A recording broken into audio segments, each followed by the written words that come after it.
Good morning, boys. It's January 18th today, and looking at Matthew here, and there's a really important paragraph that I wanted to share with you. So begins in verse 12:33 says, "Make a tree good, and its fruit will be good, or make a tree bad, and its fruit will be bad, for a tree is recognized by its fruit.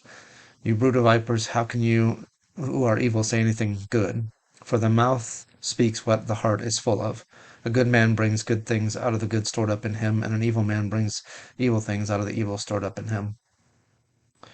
And I think this is something, this is something that Jesus talks about a lot. And I think it's something that's important is that it's really what you pour into your life is what comes out of it. Or if you think about it another way, it's really what you feed that really flourishes. And so if you're going to be useful to others in a godly way, you have to be pouring into yourself for from His Word too, and from His Spirit. What's stored up inside is what's eventually going to come out, and that's the case for when you're talking with other people or when you're put in a pressure situation. Paul David Tripp has this illustration that he uses a lot where he talks about a water bottle, and if you take off the top and you shake it, what comes out of that bottle? Well, of course, water comes out of that bottle, but why does water come out? Because water was what was inside of it. And so all that changed was that it was shaken up a bit, and that's what causes the water to come out. So when you're shaken up or when you're in a difficult situation, what's going to come out of you is what's been stored up inside of you.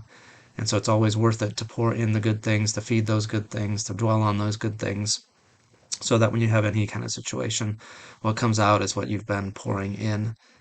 I don't know, maybe think about memorizing some scripture, just dwelling on what God says in His Word, being around His people more often, so that those things will become in you a well that will then overflow when it's necessary to other people or even to yourself in times of trial or difficulty. So cultivate those things, and those are the things that are going to come out in those difficult circumstances. All right, just a thought for today. We'll see you again, Lord willing, tomorrow. Bye now.